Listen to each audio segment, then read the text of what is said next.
Last video में अपन कहाँ तक कर चुके थे? लास्ट वीडियो में हमने जो हमारा फिजिक्स के जो टॉपिक्स थे, यानी जो आपकी 10th क्लास की जो साइंस है उसमें जो फिजिक्स के जो टॉपिक हैं, यानी प्रकाश वाला जो चैप्टर है वो चल रहा था। ठीक है, 9th चैप्टर अपन पढ़ रहे थे। तो उस 9th चैप्टर में आपने जाना था कि प्रकाश क्या है। ठीक है, हमने प्रकाश के बारे में क्या है कि कुछ चीजें हमने पढ़ी थी, आखिर हमने प्रकाश का एक इंट्रोडक्शन पढ़ा था कि प्रकाश आखिर में है क्या। ठीक है, कि प्रकाश क्या है कि एक ऐसी ऊर्जा है जिसकी मदद से हम चीजों को देख पाते हैं। ठीक है, प्रकाश का स्रोत क्या था? प्रकाश का स्रोत होता है कौन? सूर्य। पृथ्वी पर प्रकाश का स्रोत क्या है? सूर्य है। ठीक है, प्रकाश कैसी रेखा में गति करता है? जनरली हम मान के चलते हैं कि वो कैसी रेखा में गति कर रहा है? एक सरल रेखा में गति करता है। ठीक है, अच्छा, नेक्स्ट हमने क्या पढ़ा था कि हमने पढ़ा था कि जो प्रकाश होता है वह कितने रंगों से मिलकर बना है? 7 रंगों से मिलकर बना है। हमने और क्या जाना था? हमने ये भी जाना था कि अगर कोई वस्तु अगर हमको रेड कलर में दिखाई दे रही है, यानी लाल दिखाई दे रही है, या हमें कोई वस्तु व्हाइट दिखाई दे रही है, या हम कहें कि हमें सफेद दिखाई दे रही है, तो वह किस वजह से दिखाई दे रही है? ठीक है, मतलब अगर लाल दिखाई दे रहा है तो इसका मतलब है कि वस्तु लाल कलर जो है हमारा, उसको छोड़कर बाकी सारे रंगों को क्या कर रही है? अवशोषित कर रही है। व्हाइट कलर कब दिखता है आपको? व्हाइट कलर तब दिखता है आपको जब वस्तु क्या करे? सभी रंगों को मतलब एक ही रंगों को क्या ना करे? अवशोषित ना करे, सभी रंगों को क्या कर दे? परावर्तित कर दे, अपने पृष्ठ से वापस भेज दे। और आपको ब्लैक कब दिखता था? ब्लैक आपको तब दिखता था जब वस्तु क्या करे? सभी जितने भी कलर हैं उन सभी कलर को क्या कर ले? ये अवशोषित कर ले। कहां? अपने अंदर। तो आपको बॉडी कैसे दिखाई देगी? आपको ब्लैक कलर की दिखाई देगी। ठीक है, काली। ये हम क्या कर गए लास्ट लेक्चर में अपन ने पढ़ा था। ठीक है, इसीलिए आपको कभी कभी आपने देखा होगा कि जब आपके आईपीएल मैच चलते हैं या कोई क्रिकेट मैच चलता है तो जिधर बैट्समैन खेल रहा होता है ना, उसके जस्ट सामने एक स्क्रीन लगी रहती है ब्लैक कलर की। ठीक है, कभी आपने ध्यान से देखा हो तो। ठीक है, वो क्यों लगाई जाती है पता है? जब बैट्समैन सामने से खेल रहा है ना, तो जब सूरज पड़ता है ना उधर, तो वहां पे उसके सामने बहुत सारी चेयर्स होती हैं। उन चेयर से प्रकाश क्या करता है? वापस बैक मारता है उसकी आंखों में, तो उसकी आंखों पर चौंक पड़ता है। ठीक है, मतलब चकाचौंध सी आती है जिससे वो देख नहीं पाता ठीक से। तो उसको कंफर्ट फील कराने के लिए ब्लैक स्क्रीन लगाई जाती है। क्यों? क्योंकि ब्लैक कलर जो होता है वह सभी रंगों को क्या कर लेता है? अवशोषित कर लेता है। तो जितनी लाइट बैट्समैन के सामने से पड़ेगी वो सभी लाइट क्या कर देगी? उसी पर्दे पर क्या हो जाती है? अवशोषित हो जाती है। इस वजह से वहां पे काले रंग की स्क्रीन लगाई जाती है। कभी आपने देखा होगा अगर कोई सामने से एकदम सिक्स मारता है तो एकदम ब्लैक कलर की स्क्रीन दिखाई देती है। ठीक है, उसका कारण ही यही होता है। ठीक है, जनरली आपने जब टेस्ट मैच देखे होंगे तो टेस्ट मैच में आपने देखा होगा कि व्हाइट कलर की शर्ट, व्हाइट कलर की टी शर्ट ज्यादातर पहनी जाती है, या स्कूल्स में, या फिर हम व्हाइट कलर ज्यादा क्यों पहनते हैं गर्मियों के टाइम पे? इसलिए पहनते हैं ताकि जो प्रकाश आए सामने से तो वह व्हाइट कलर से टकरा कर क्या करे? वापस चला जाए। ठीक है, वापस जाता है ना। ठीक है, तो अंदर नहीं जा पाता। तो प्रकाश जब अंदर नहीं जाएगा तो हमको हीट कम लगेगा। ठीक है, गर्मियों में इसलिए कहते हैं कि काले कपड़े नहीं पहनने चाहिए। काले कपड़े जो पहनते हैं उनको हीट पूरी अंदर घुस जाती है, तो गर्मी बहुत लगती है उसमें। तो ये सब क्या है? फेनोमेनल है जो हमें डेली लाइफ में चलते हैं, बट हम कभी सोच नहीं पाते कि ऐसा होता कैसे है। ठीक है, अच्छा, तो आज अपन को क्या पढ़ना है? आज अपन को एक इंपॉर्टेंट टॉपिक पढ़ना है, और फिर हम पढ़ेंगे प्रकाश के जो परिघटनाएं घटित होती हैं, परावर्तन अपवर्तन सबके बारे में। ठीक है, अच्छा, तो देखो, जब पहले जो अवधारणा थी वह यह थी कि जो प्रकाश होता है ना, वह एक सीधी रेखा में क्या करता है? गति करता है। ये बात सही है। ठीक है, जनरली जो प्रकाश होता है एक सीधी रेखा में क्या कर रहा है? गति कर रहा है। सरल रेखा में क्या कर रहा है? गति कर रहा है। ऐसा मानकर चलते हैं। ठीक है, बट होता क्या है कि जो प्रकाश है ना, वो इस तरीके से तरंगों के रूप में चलता है। ठीक है, तो हम इस तरंगों को दिखाते नहीं हैं, इस वजह से हम क्या करते हैं? इसको एक मान लेते हैं कि किसी भी पृष्ठ पर जो आ रहा है ना, वह एक रेखा आ रही है, दिखाने के लिए, दर्शाने के लिए। ठीक है, वैसे होता क्या है कि वो एक तरंग के रूप में चलता है। इस तरीके से प्रकाश मूव करता है आगे की तरफ, तरंग, या हम इसको कहें वेव।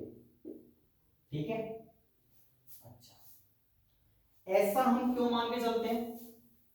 तो देखो, इसका एक एक्सपेरिमेंट है, आप ही की बुक के अंदर है, जरा उसको समझते हैं वो क्या है कि प्रकाश एक सरल रेखा में गति करता है या नहीं करता है। ठीक है, आपका जो 10th क्लास की जो बुक है ना, उसमें जो चैप्टर जहां से शुरू हो रहा है ना, उसकी शुरुआत में ही एक डायग्राम दिया गया है। उस डायग्राम को जरा ध्यान से देखना। मान लो ये कोई पृष्ठ है, ठीक है,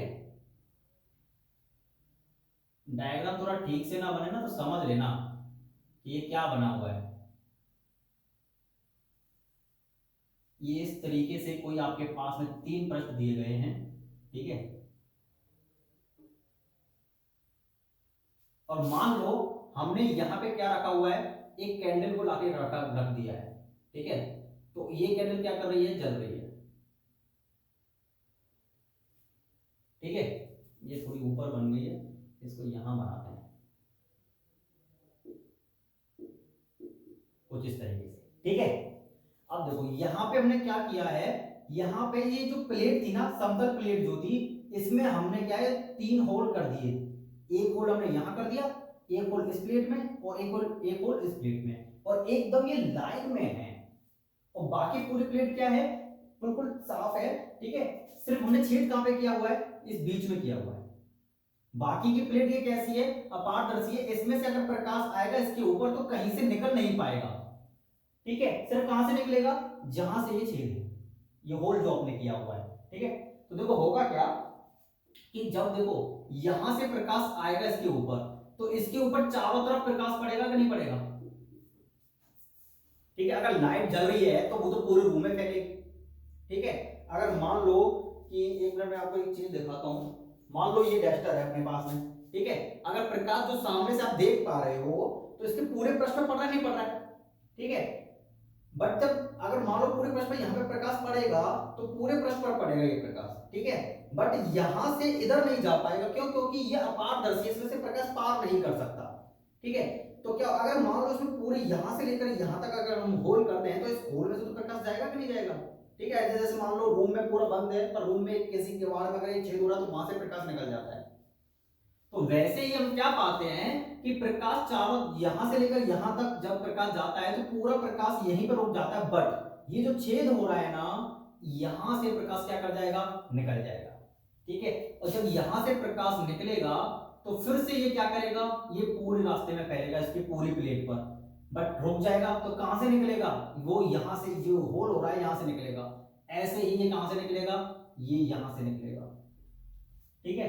तो क्या पाएंगे, आप यह पाएंगे कि जो प्रकाश यहां से चला वह सिर्फ इन होल से होते हुए आपको यहां पर प्राप्त हो रहा है। यहां पर अगर मान लो एक पर्दा लगा देते हो तो आपको यहां पे एक बिंदु पे, एक डॉट पे आपको प्रकाश की लाइट दिखाई देगी। इससे यह सिद्ध होता है कि प्रकाश एक सीधी रेखा में भी चलता है या एक तरंग के रूप में चलता है, क्योंकि कौन सी एक लाइन आपको प्राप्त हो रही है, ये लाइन आपको क्या कर रही है, प्राप्त हो रही है, ठीक है।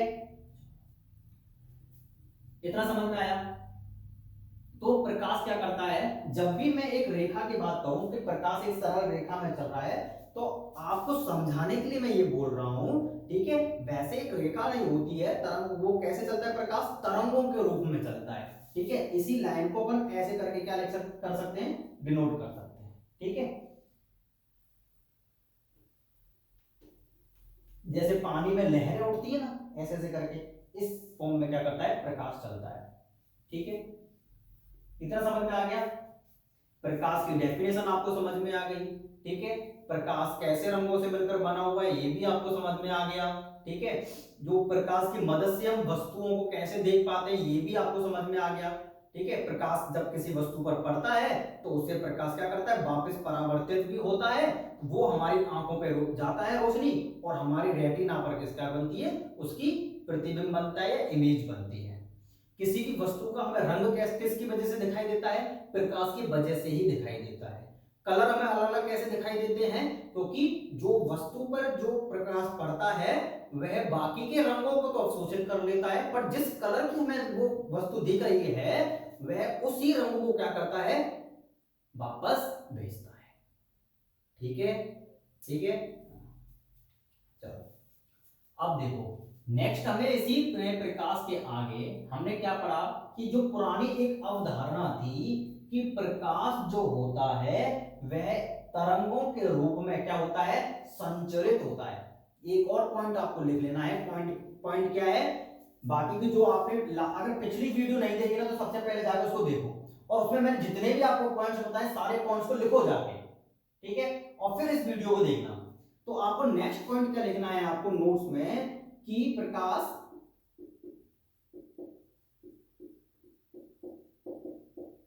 तरंग के रूप में संचरित या प्रकाश का संचरण या प्रकाश के रूप में संचरित होता है, तरंग के रूप में संचरित होता है। ठीक है, ये एक पुरानी अवधारणा थी हमारे पास में, और ये बात सच भी है, प्रकाश तरंग के रूप में संचरित होता है। बट जो प्रकाश की अधिकतर जो घटनाएं हैं वह इस सिद्धांत से तो दी जाती हैं कि प्रकाश जो होता है किस रूप में संचरित होता है, यानी सूर्य से पृथ्वी तक जो प्रकाश आता है वह किस रूप में संचरित होता है? तरंग के रूप में। ये एक इंपॉर्टेंट पॉइंट है आपके लिए, ठीक है। प्रकाश किस रूप में संचरित होगा? तरंग के रूप में। कहां से? सूर्य से जो प्रकाश आता है पृथ्वी तक वह तरंगों के रूप में चलकर आता है, जो आपको धरती पर प्राप्त होता है, ठीक है। अब क्या हुआ कि कुछ समय बाद एक वैज्ञानिक ने जन्म लिया जिसको हम बोलते हैं डी ब्रोगली, ठीक है। डी ब्रोगली ने इस सिद्धांत को चैलेंज किया, ठीक है, और अपना एक नया सिद्धांत दिया। किसने? डी ब्रोगली ने।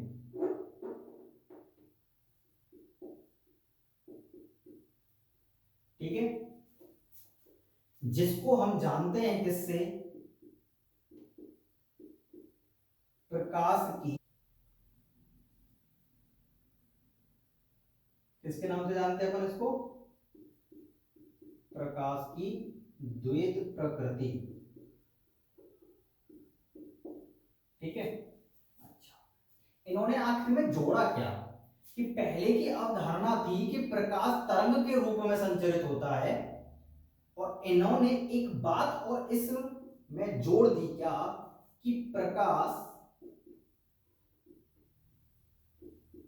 पृथ्वी पर कणों के रूप में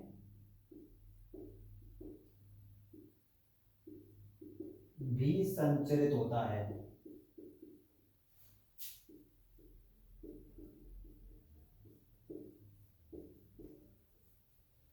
और इन कणों को हम बोलते हैं क्या?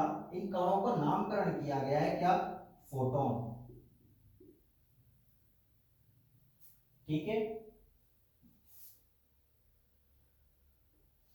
जरा देखो कैसे, कि मान लो यही हम एक्सपेरिमेंट दोबारा से करते हैं। ये सब हमने क्या कर दिया? साफ कर दिया है, ठीक है। अब हमने क्या किया? पहले हमने चिप क्या कर रखे थे? एकदम सीधे कर रखे थे। अभी क्या करते हैं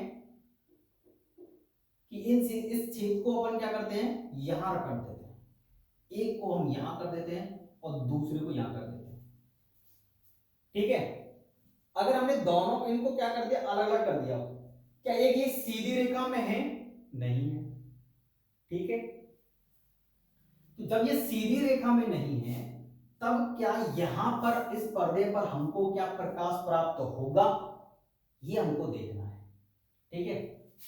इससे पहले क्या ना, डी ब्रोगली से पहले हमने ऐसा सोचा नहीं, होता तो तब भी था बट हम सोच नहीं पाए कि हाँ ऐसा भी हो सकता है क्या, ठीक है। जरा देखो कैसा, कि यहां पे मान लो ये कैंडल जल रही है, जैसे ये प्रकाश कहां पड़ेगा? यहां पड़ेगा, ये पूरे हिस्से में पड़ेगा, तो पूरे हिस्से से तो जाएगा नहीं प्रकाश, कहां से निकलेगा? यहां से, ठीक है। तो देखो यहां पे आप एक बात को और समझ लो कि जब भी प्रकाश चलता है तो रास्ते में ये जो स्पेस मिला हुआ है यहां पे बहुत सारे कण होते हैं, ठीक है। इन कणों पर जब ये प्रकाश पड़ता है तो प्रकाश क्या कर जाता है? फैल जाता है। यहां से भी क्या करेगा? ये पूरे रास्ते में क्या कर जाएगा? फैल जाएगा कणों की मदद से, जो वायुमंडल में जो कण उपस्थित हैं। तो ये प्रकाश किस प्लेट तक पहुंचेगा? ये प्रकाश इस प्लेट पर पहुंचेगा पूरी पर। तो यहां से प्रकाश अंदर जाएगा इस छेद से, और फिर यहां पे भी क्या करेगा? ये पूरा फैलेगा पूरे क्षेत्रफल पर। फिर ये जो होल हो रहा है यहां से क्या करेगा? प्रकाश निकलेगा और आपको यहां पे क्या कर जाएगा, ये प्रकाश मिलेगा। ठीक है, तो मतलब देखो हमने क्या किया हुआ था कि हमने यहां पे अलग अलग छेद किए हुए हैं और यहां से प्रकाश निकला, फिर यहां से निकला और फिर यहां से निकलकर आपको यहां पे मिल गया। ठीक है, इसका मतलब क्या है कि प्रकाश सिर्फ सरल रेखा में या तरंग के रूप में नहीं चलता है, प्रकाश की एक और प्रकृति होती है। प्रकाश तरंग के रूप में अगर संचरित होता, तो सिर्फ तरंग के रूप में अगर संचरित होता तो यह पॉसिबल नहीं था कि एक छेद यहां पर और एक छेद यहां पर, यहां से यहां पे कैसे गया, क्योंकि ये तो लाइन में पड़ेगा नहीं। अगर यहां से गया है तो ये ऐसे ही जाना चाहिए था, बट यहां पर भी प्रकाश मिल रहा है आपको, यहां पे भी प्रकाश मिल रहा है और इस पर्दे पर भी क्या आ रहा है, प्रकाश आ रहा है। ठीक है, अब फॉर एग्जांपल के लिए मैं आपको एक चीज बताता हूं। अगर मान लो इस बोर्ड में मैं यहां पे होल कर दूं, यहां पे होल कर दूं और एक होल अगर मैं यहां पे कर दूं, तो आपको क्या लगता है दीवार के पीछे इन तीनों छेदों से प्रकाश आएगा कि नहीं आएगा? अगर जंगला जो होता है, आपके घरों में जो जंगले लगे हुए होते हैं, बहुत सारे होल्स बने हुए होते हैं दीवार के अंदर, जब सूरज की रोशनी आती है तो आपको हर छेद से आती है, सिर्फ एक ही छेद से आती है, हर छेद से आती है ना। इसका मतलब क्या है कि प्रकाश सिर्फ तरंग के रूप में नहीं चलता, प्रकाश की एक और भी प्रकृति होती है जिसको हम क्या बोलते हैं कि प्रकाश कणों के रूप में भी संचरित होता है या फोटॉन्स के रूप में भी क्या होता है, संचरित होता है। ठीक है, तो इसीलिए डी ब्रोगली ने बताया कि प्रकाश जो होता है तरंग के रूप में भी चलता है और कणों के रूप में भी वह आगे बढ़ सकता है। तो यानी डी ब्रोगली ने प्रकाश की द्वैत प्रकृति बताई, दोहरी प्रकृति बताई, यानी प्रकाश के दो नेचर होते हैं। ठीक है, जिस तरीके से आपके भी तो दो नेचर होते हैं, आप स्कूल में नेचर आपका अलग कुछ होता है टीचर के सामने या स्कूल के अंदर, और आपके घर पे अलग एक नेचर होता है, दोनों अलग अलग नेचर होते हैं कि नहीं होते? ठीक है, वैसे ही प्रकाश के भी दो नेचर होते हैं। तो आपको जो कुछ भी मैं बता रहा हूं उसका सारांश सिर्फ इतना सा है कि प्रकाश के दो व्यवहार होते हैं। ये किसने बताया है? ये डी ब्रोगली नामक के वैज्ञानिक ने बताया है कि जो प्रकाश जो होता है वो दो तरीके से संचरित होता है, तरंग के रूप में भी संचरित होता है और कणों के रूप में भी आगे बढ़ता है। ठीक है, दोनों रूपों में वो क्या कर सकता है, गति करता है या संचरित होता है। ठीक है, हमको जिसको प्रयोग में लाना है हम उसको प्रयोग में लेते हैं और अपना काम करते हैं, अपनी सिद्धांत देते हैं या हम आगे बढ़ते हैं। जहां हमारा तरंग से काम चल रहा है वहां हम तरंग के रूप में मान लेते हैं, और जहां हमारा कण के रूप में काम चल रहा है तो वहां हम कण के रूप में उसके व्यवहार को ले लेते हैं। ठीक है, जैसी हमारी जरूरत वैसे ही हम उसके व्यवहार को मान लेते हैं अपनी सुविधा के लिए। ठीक है,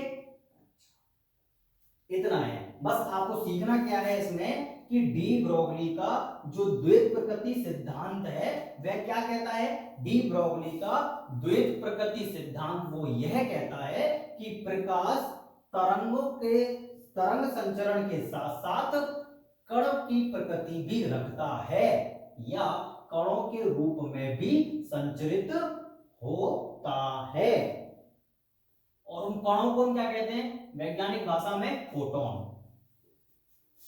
ठीक है, तो सारांश में कहें तो प्रकाश तरंग के रूप में भी संचरित होता है और फोटॉन्स के रूप में भी संचरित होता है। ठीक है, इतना समझ में आ गया ना। प्रकाश की द्वैत प्रकृति होती है, किसने बताया है, डी ब्रोगली ने बताया है। इतनी ये दो लाइन का सारांश आपको समझना है। ठीक है, आपको कोई पेपर में कुछ नहीं पूछेगा इतना सारा लंबा जो मैंने बताया, सिर्फ आपसे इतना पूछेगा कि प्रकाश की द्वैत प्रकृति का सिद्धांत किसने दिया है, तो प्रकाश की द्वैत प्रकृति का सिद्धांत डी ब्रोगली ने दिया है। और यह सिद्धांत क्या कहता है कि प्रकाश तरंग के संचरण के साथ साथ कण के रूप में भी संचरित हो सकता है या होता है, बस इतना है। ठीक है, अब देखो नेक्स्ट हमको क्या पढ़ना है, प्रकाश की कुछ घटनाएं घटित होती है प्रकृति के अंदर में, वो हमको क्या करनी है, पढ़नी है। ठीक है, तो कौन कौन सी घटनाएं हमको पढ़नी है ये हम नेक्स्ट वीडियो में पढ़ेंगे। क्या है, प्रकाश का परावर्तन। ठीक है, अभी तो थोड़ा लंबा वीडियो बन जाएगा, क्योंकि द्वैत प्रकृति को समझाने में काफी समय लिया मैंने तुमको समझाने के लिए। बस मेरा इतना सा उद्देश्य है, इतना बड़ा तुमको खोलकर समझाने का कि आपके दिमाग में फील घुस जाए कि आखिर डी ब्रोगली का सिद्धांत कहता क्या है। कि डी ब्रोगली, क्योंकि ये पता है ना, जब आप 12th क्लास में पहुंचोगे, जब आप 11th क्लास में फिजिक्स पढ़ोगे, तो ये आपको वहां पर यूज होगा। बहुत ही इंपॉर्टेंट टॉपिक है और पूरी 12th क्लास के अंदर में ये 11 नंबर का आता है ये अकेला। ठीक है, तो बहुत इंपॉर्टेंट टॉपिक है, मैं इस वजह से मैं तुमको बता रहा हूं। ठीक है, तो आगे की सोचकर मैं तुमको पढ़ा रहा हूं। और नेक्स्ट क्या है, प्रकाश का अपवर्तन। ठीक है, ये दो टॉपिक अपन क्या करेंगे नेक्स्ट वीडियो में सीखेंगे, ये दोनों वीडियोस को। ठीक है, तब तक आपको क्या करना है, जो मैंने पिछली वीडियो आपके लिए बनाई थी और ये जो वीडियो बनाई थी, दोनों को कंबाइंड होकर समझ लो। क्योंकि देखो पता है, एक बार हमारा इंट्रोडक्शन कंप्लीट हो जाता है ना, फिर हम स्पीड पकड़ सकते हैं पढ़ाने की।